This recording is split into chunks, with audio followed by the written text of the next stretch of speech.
Eugenio Tironi acaba de publicar La Resaca, un ensayo que intenta leer los últimos 6 años como un mismo ciclo, desde el estallido social y la promesa de transformación hasta el giro hacia el orden, la seguridad y la llegada de José Antonio Kast a la moneda.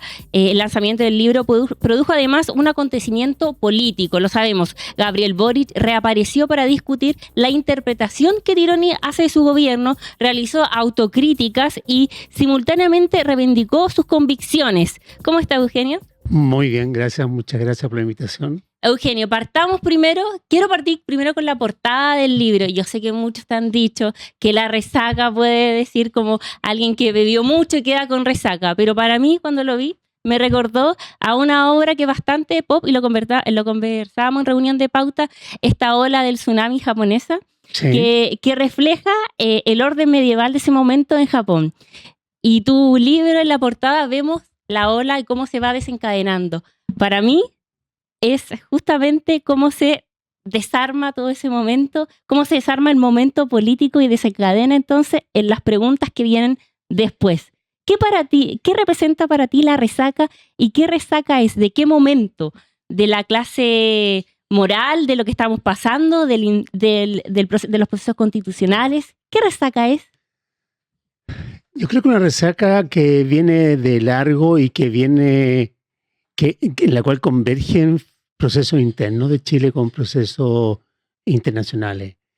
Es la gran resaca que se tomó parte con el colapso del comunismo, con la disolución de algo que parecía inimaginable, que fue la Unión Soviética, que fue, digamos, la nación que derrota a Hitler. O sea, el orden que tenemos hoy día del mundo se debe al heroísmo de ese pueblo soviético y del Estado soviético, que de pronto el 89 se disuelve en el lapso de 3 días sin que se dispare una bala.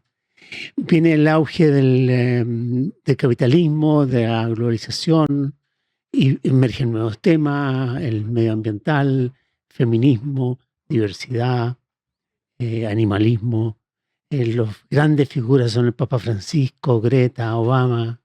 El capitalismo comienza a sentir vergüenza de sí mismo y se declara que debe responder a los intereses de los trabajadores, de los consumidores, de las comunidades, no solamente de los poseedores del capital. O sea, las universidades se transforman, llegan los estudios de género, llega el movimiento llamado woke, lo políticamente correcto, y Chile vive ese periodo con bastante euforia, son los 90, con un progreso económico muy relevante, baja la pobreza, reducción de la desigualdad, sobre todo una gran entrada de jóvenes a la universidad, a la educación, y la educación es una fábrica de expectativas, una fábrica de ilusiones, de eso se trata la educación. ¿No? Y de pronto eso se congela, se comienza a congelar, se comienza a revertir, porque el crecimiento se revierte, porque las tasas de desigualdad no bajan, porque lo que parecían cosas soportables se convierten en abuso, porque la oligarquía es demasiado impenetrable, por lo tanto aquellos que habían estudiado y creían que podían llegar ahí, descubrieron que no podían entrar ahí, que las playas eran privadas. Sálgase de ahí. Entonces, ahí viene, yo creo que ahí viene la resaca. Entonces, ¿cuál es la resaca? Es la respuesta a ese gran desborde. Y eso es lo que determina que se rompa lo que tú dices, una de tus primeras hipótesis, esto que se rompió una especie de contrato tácito. ¿Es eso? Es eso. No se rompe de un día a otro, pero se va rompiendo. O sea, el gran contrato tácito, que el futuro va a ser mejor que el presente, que la vida de los jóvenes va a ser infinitamente mejor que la de sus padres, la de sus abuelos, que el camino en la puerta de entrada para este mundo mejor es la educación, que la educación me va a dar oportunidades a mejores empleos, a mayor consumo, a mayor convivencia con el cosmopolitismo. Yo creo que esa ilusión, digamos, de que a través de la educación yo voy a alcanzar un futuro brillante, esa gran ilusión se comienza a desgastar. ¿Y ¿Ah? cuándo es el hito de quiebre? Yo creo que el hito de quiebre, hay señales que vienen de antes. Yo creo que muchos observan el movimiento, el 2006, el movimiento de los estudiantes, que ahí reclaman, ¿saben qué más? Esto que me han vendido no estamos tan seguros que sea así. Después viene el 2011, que está muy movilizado por el CAE. O sea, el costo que está teniendo para mí la educación, ya tengo dudas de que lo vaya a poder recompensar, lo vaya a poder pagar. ¿Ah? Entonces viene el 2011. Bueno, yo creo que ahí se intentan con Piñera hacer un giro que no funciona, otra vez con Bachelet, incluyendo el Partido Comunista, con un programa un poquito más radical, nace el Frente Amplio en ese periodo, y se pensó que también ahí se podía recuperar el impulso que traíamos. No lo conseguimos. Y ahí suscribe a la tesis de Peña cuando dice que el estallido social es una demanda de los sectores medios por más consumo o mejores condiciones.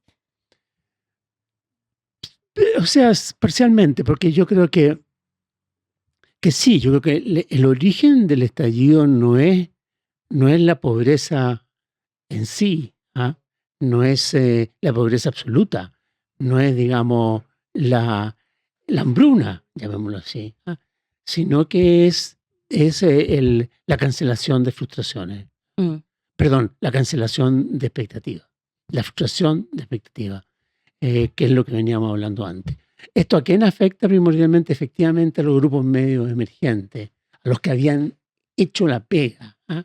Las familias que se habían endeudado, que pensaban que sus hijos salían adelante, que pensaban que el sistema de pensiones privado los iba a recompensar cuando llegaran a tercera edad, que creían que el sistema de salud, ahora que somos más viejos, los podía atender, y se encuentran de pronto en que todo eso es mucho más frágil de lo que imaginaban, ¿ah? Y los jóvenes que pensaban alcanzar posiciones mejores, ven que no lo alcanzan. Yo creo que es el combustible del estallido, ¿ah? Y ese es el punto, digamos, de quiebre, y ahí se produce una convulsión que sabemos duró por lo menos 2 años, y que dio lugar a todo lo que vino después. O sea, dio lugar a la tesis de que esto lo podríamos arreglar a través de una nueva constitución. Todos apostamos por eso, el 80% de la población apostó por eso. Dijimos, aquí esta constitución la tiene que elaborar gente que no venga a la clase política, que no venga a los partidos, ojalá jóvenes, ojalá de regiones, mujeres, con pueblo originario. Hicimos este ensayo de la convención. Y seguimos creyendo que los partidos políticos ya no son los grandes articuladores de la sociedad, porque en un momento, y uno lo puede ver en lo que pasó en el proceso constituyente, y ya venía de antes, una hastío de los partidos políticos. ¿En qué situación estamos hoy día? Yo creo que seguimos en la misma situación. Yo creo que hay un fuerte rechazo a los partidos políticos. Incluso surgen partidos políticos como el PDG, basado en un liderazgo carismático y basado en un poco que enarbolan con orgullo el hecho que no tienen un programa, sino que van caso a caso, deciden caso a caso. O sea, el partido de los antipartidos. Pero yo creo que después, sobre todo de la convención que tiene un momento, digamos, como emblemático, que es su propia inauguración, que no es posible ponerse de acuerdo, por tanto, la persona que va a ser CERVEL es la que tiene que poner orden, de que no haya acuerdo respecto a las banderas, respecto al himno nacional, y la dinámica que se produjo en la convención produjo un hastío tal, un rechazo tal, bueno, que provocó el resultado del plebiscito de septiembre 22, pero también produjo, yo creo, un cierto reconocimiento tácito a la importancia de los partidos, a la importancia de la profesión política, del oficio político, ¿ah? Que implica negociaciones, que implica concesiones, que implica de pronto, digamos, digámoslo así, digamos, bloquear intereses inmediatos por intereses de mediano o largo plazo. Y yo creo que aunque tenemos efectivamente a nivel de opinión pública un rechazo a los partidos, estos siguen jugando un papel importante y en buena hora, porque eso es una columna vertebral de la democracia. Volvamos al tema de la convención, porque tú has hablado que existen varios hechos fundamentales y a destacar de lo que pasó. Primero, el rol del presidente Gabriel Boric en todo eso, pero también hay algo que has destacado mucho, que es el rol que tuvo Mario Marcel. Y Mario Marcel parece varias veces mencionado en tu libro, cuando se hablaba de decrecimiento y él tuvo la capacidad entonces de ir a una comisión y decir como, no, esto no es bueno, y con el poder de la política, de las ideas, pudo convencer. Existen, a raíz de todo esto, existen cuadros en el Frente Amplio que puedan hacer, que tengan esta capacidad de influir hoy día. Yo creo que sí, absolutamente. Yo creo que en lo que fue el proceso de la convención, como que se nos produjo ahí sí una suerte de embriaguez. O sea, quiero reconocer en primer lugar que sin la convención, difícilmente nosotros habríamos logrado canalizar y pulverizar la presión que venía del estallido. O sea, la convención fue una válvula de escape vital para evitar que Chile entrara en una situación parecida a la que han entrado muchas otras naciones y de la región de interrupción de su vida democrática. La situación en que queda Chile post-estallido, luego post-pandemia, y hay que recordar que la convención se inaugura con la pandemia y tuvo que postergar su inauguración por efecto de la pandemia, pero fue un momento muy crítico en que, a pesar de todas las dificultades de la convención, ella cumplió una función terapéutica que no tenemos que hoy día olvidar. ¿Ah? No tenemos que botar el bebé con el agua de la bañera. ¿Ah? Ahora, la convención misma se autoasignó un poder bastante omnímodo, porque se dijo que era el poder constituyente que debía imponerse sobre el poder constituido. El poder constituido, o sea, el del presidente, el de los parlamentarios, el de los municipios, y además muchas veces a través de la clase política y los partidos políticos, tenían que subordinarse a la dinámica de la convención. Lo que dijo el otro día el presidente en el lanzamiento del libro, y un poco lo que dice también Mario Marcel en su libro, y lo que hoy día yo creo que hay un acuerdo como muy amplio, es que los partidos políticos, todos, sin excepción, fueron extraordinariamente complacientes, extraordinariamente pasivos, extraordinariamente poco diligentes, para no decir, fueron extraordinariamente irresponsables. ¿Partisanos? No, irresponsables de no jugar un papel más activo frente a la convención. O sea, se proponían cosas completamente descabelladas. Se producían hechos totalmente inadmisibles. Se veía el rechazo que esto producía en la población, la desconfianza que esto producía en la población. Todos veíamos que este era un tren que estaba destinado a chocar contra el muro de los electores al momento del plebiscito, pero nadie hizo nada. Y nadie hizo nada porque en verdad el ambiente que había era hostil. O sea, si uno se acercaba, si uno mandaba una carta, si uno escribía una columna, era funado, digamos, era cancelado, porque parecía ese un lugar intocable, digamos, incontaminado, que no podía ser afectado por nadie que no tuviera los votos. ¿Ah? Pero eso fue un error. Y Mario Marcel prueba en su libro que él no respondió a esta lógica. Discutió y logró en un diálogo democrático hacer valer su punto de vista respecto al decrecimiento, respecto al Banco Central y otras cuestiones de ese tipo. Eso ni el gobierno ni la izquierda, ni la exconcertación, ni siquiera la derecha, que está muy subrepresentada en la convención, lo hicieron. ¿Y cuál es el valor del presidente Boric hoy con respecto a ese proceso y la evaluación que tú haces del gobierno? ¿Solamente radica en la posición que tuvo para habilitar la convención o existen más?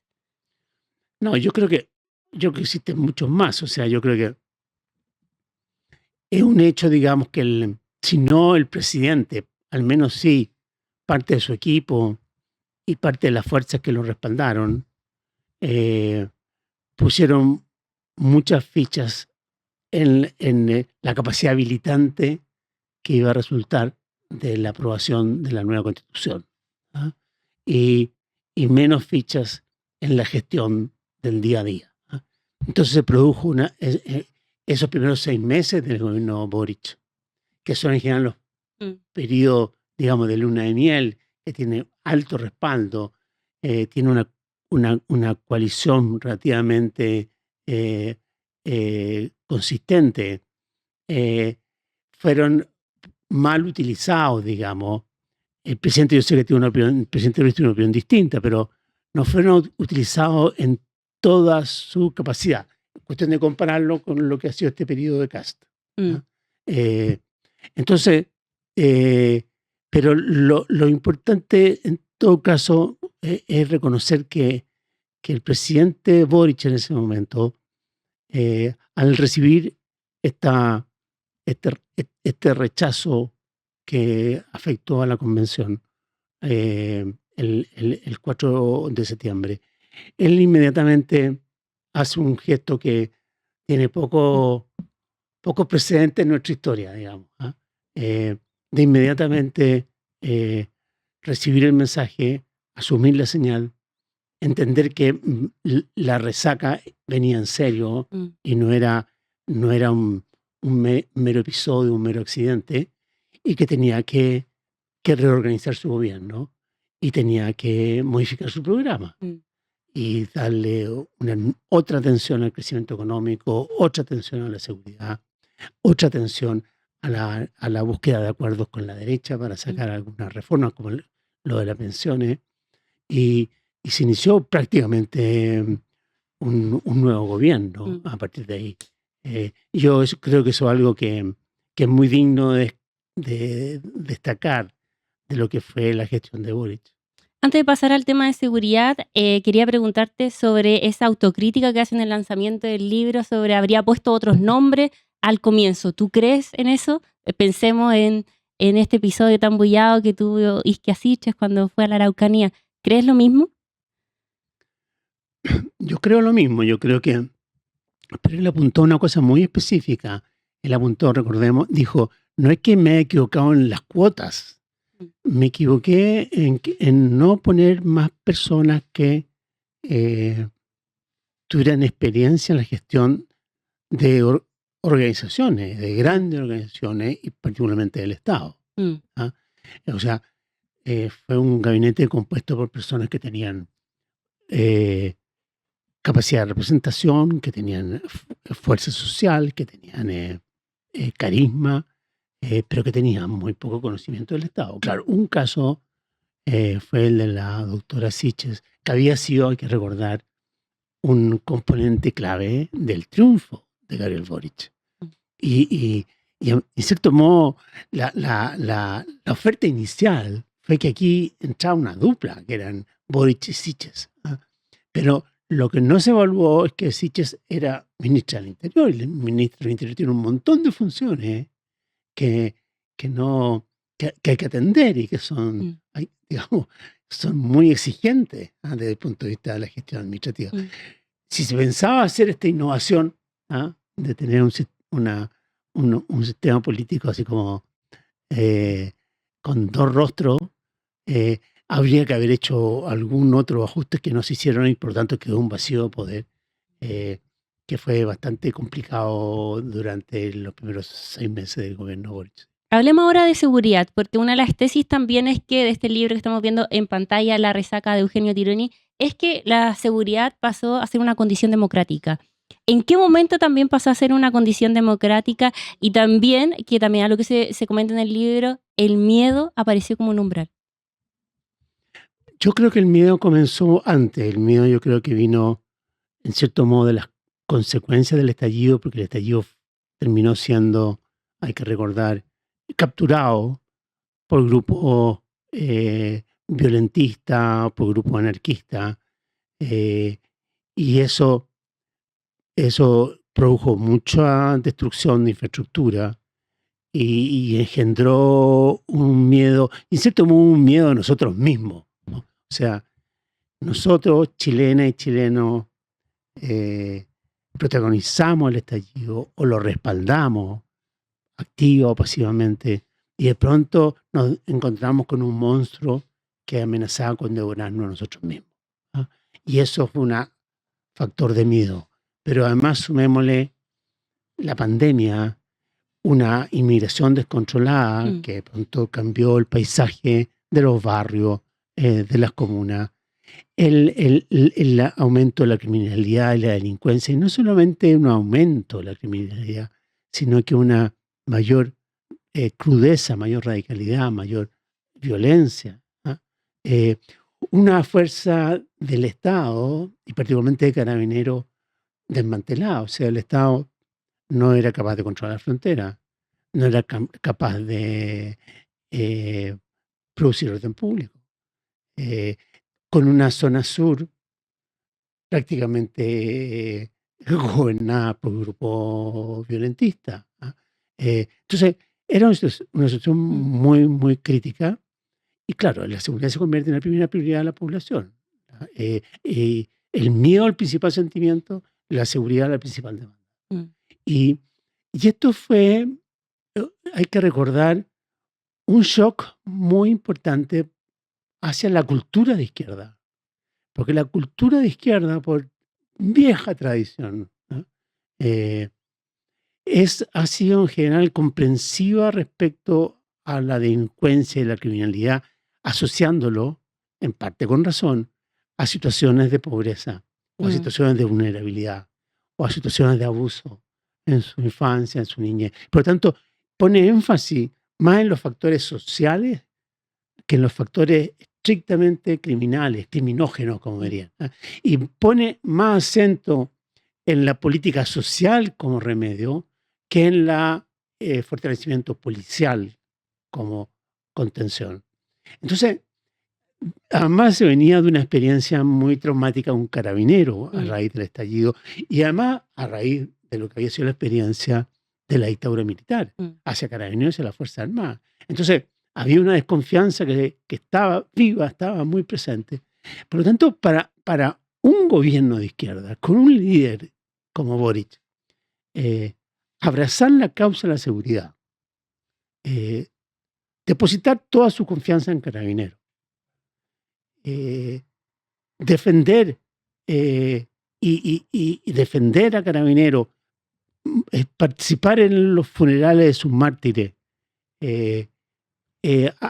abrazar a sus familiares, fue un quiebre cultural extraordinariamente importante. Quiebre cultural que yo creo que ha sido clave para que Chile hoy día disponga de mayores capacidades para enfrentar la delincuencia. Uno no enfrenta en un país la delincuencia solamente con mayores policías. Uno lo encuentra cuando hay una cultura compartida, que es compartida generacionalmente, compartida ideológicamente, de que la seguridad es un bien a proteger. Y ahí está la clave en el tema de seguridad para entender la transformación que tuvo el presidente Boric al salir del gobierno. Yo creo que eso es un factor, pero no es el único. Yo creo que no hay ninguna duda que otro gran factor del presidente es entender mejor cómo funciona la economía, cómo funciona el mundo, la globalización. ¿Y no lo sabía antes? Yo creo que tenía poca experiencia, tenía poco conocimiento.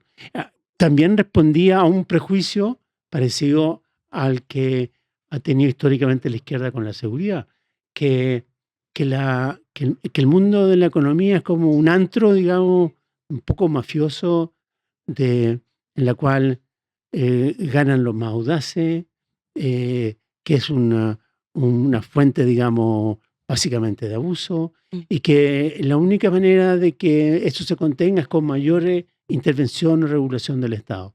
Y no, la economía es una dimensión, un subsistema altamente complejo, con organizaciones como las empresas que son altamente sofisticadas, que dependen de múltiples equilibrios, que conviven con el Estado, pero no dependen del Estado. Entonces, yo creo y además hoy día interactúa todos los días con capitales que vende todo el mundo, con intercambios comerciales con todo el mundo. Entonces, y por tanto se mueve con un grado de autonomía muy alto, que no depende del guión político de turno. Yo creo que eso costó entenderlo. Ahora, hay que reconocer que Boric tomó una decisión antes de asumir, que fue clave, que fue nombrar a Mario Marcel, como el banquero central del planeta, como ministro de Hacienda, pero al conjunto del gobierno le costó entender de que el crecimiento era muy importante, que el crecimiento tenía que ver con redes comerciales y el crecimiento nace de la capacidad de las empresas, ¿no? Yo diría que hasta ahora, si uno lee la resolución del Congreso de Frente Amplio, sigue siendo una cuestión que no se entiende del todo.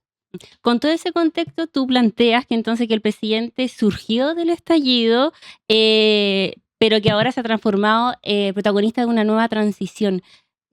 ¿Transición desde dónde y hacia dónde?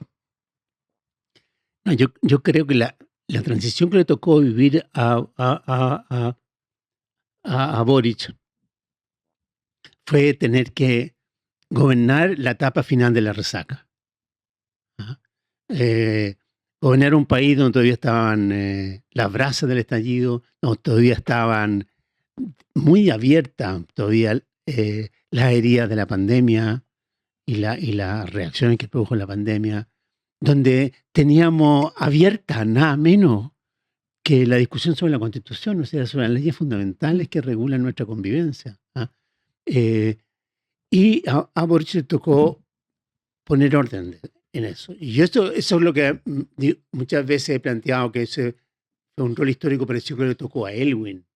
A Elwin le tocó hacer esto desde la dictadura, donde teníamos personas que querían cobrar venganza por la muerte de sus familiares, que no aceptaban que la justicia se hiciera a través de los tribunales porque todavía habían sido cómplices de Pinochet, donde teníamos también una economía sobrecalentada, donde teníamos derechos postergados en vivienda, en salud, que exigían un rápido cumplimiento bajo la democracia. O sea, a Elwin también le tocó, en cierto modo, enfriar alguna expectativa, reforzar instituciones y crear un ambiente para poder dar un salto hacia adelante en el futuro inmediato.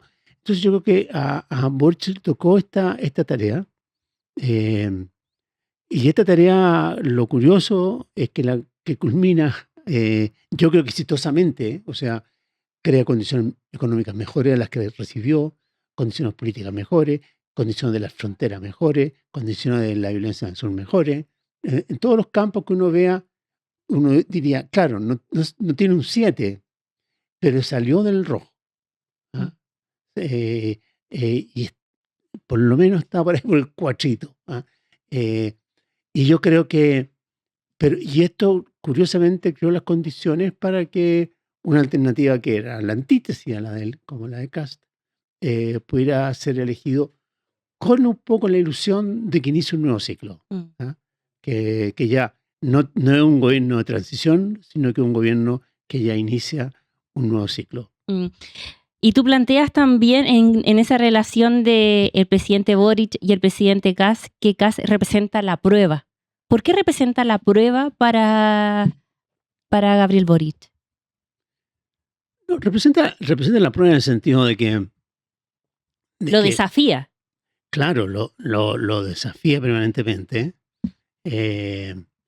Lo impugna De hecho, uno observa que los primeros 2 o 3 meses del gobierno de José Antonio Cast eh, fue un gobierno cuya columna vertebral era la oposición al gobierno anterior, ¿no? La diferenciación, la distinción con el gobierno anterior.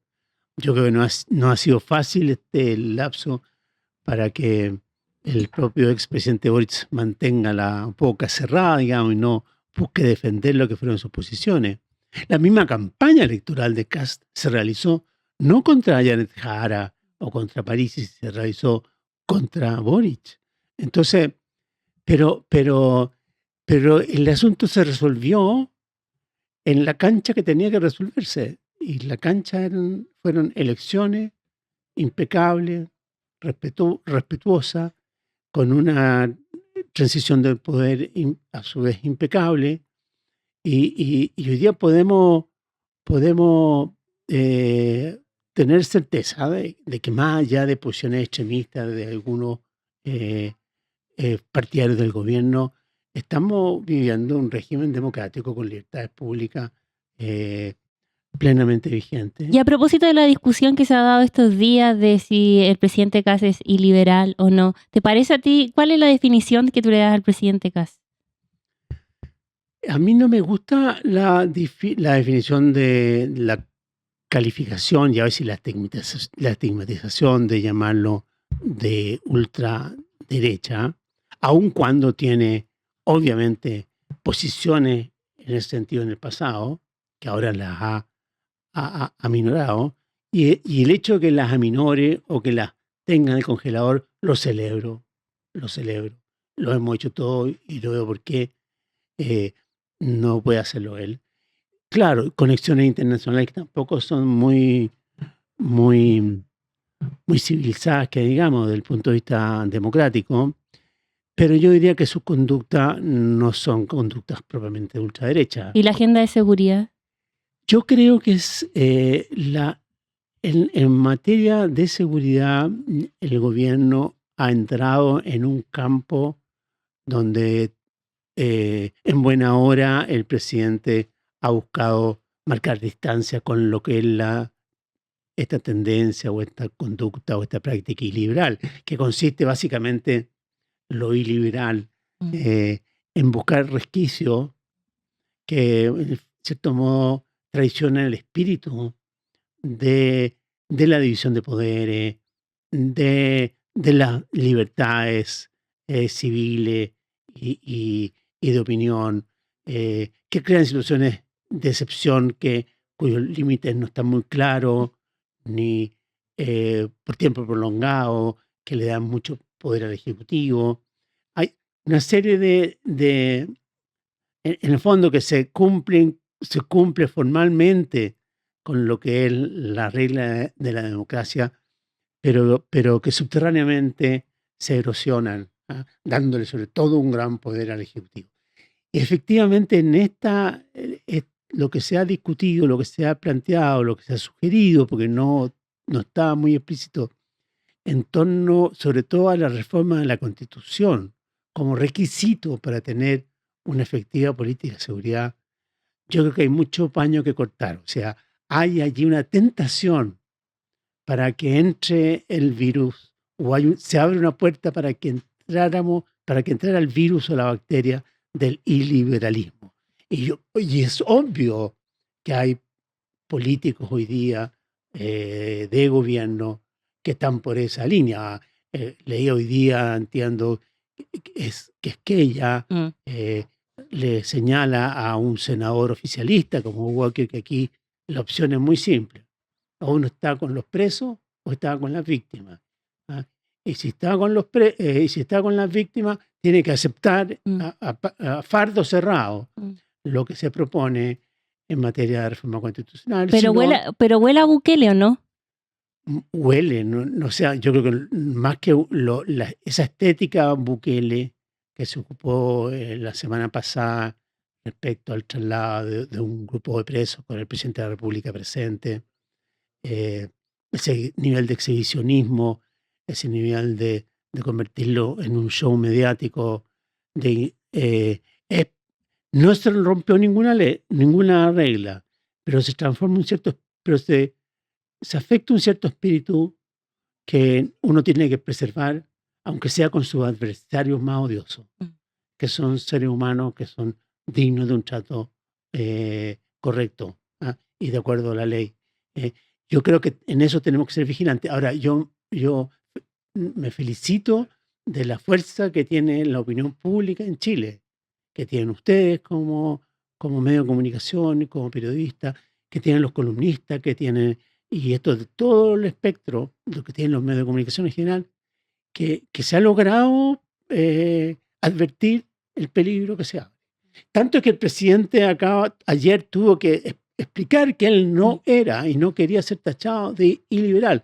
Lo puso el acento en el tema de la prensa y la libertad de prensa. Pero es importante que lo explicite también en otros campos, y yo creo que el debate, si se insiste en llevar esta cuestión al plano de la Constitución, el debate que se abrirá ahí es muy importante, por una parte, y segundo, va a quebrar el eje izquierda-derecha o gobierno u oposición. Y es un debate donde yo creo que donde, claro, si yo quiero ganar puntos en la encuesta, obviamente que tengo que ser lo más duro posible. O sea, como el antisemitismo en Europa y en Alemania, por supuesto que hacía ganar puntos a Hitler en la encuesta entre los alemanes. Y si yo propongo hoy día tortura para los criminales, los capos del crimen organizado, o pena de muerte para ellos, también voy a ganar votos. Pero estos son los momentos cruciales en los cuales uno ve cuál es el nivel de consistencia de los valores democráticos. Y por tanto entramos en un momento muy clave para conocer cuál va a ser la identidad de este gobierno. Perfecto, muchas gracias Eugenio Tironi, que está presentando este libro. Ustedes lo pueden encontrar en toda la librería, La Resaca de Eugenio Tironi. Muchas gracias, que esté muy bien. No, muchas gracias a ti por tu interés y por tus inteligentes preguntas. Gracias, que esté bien.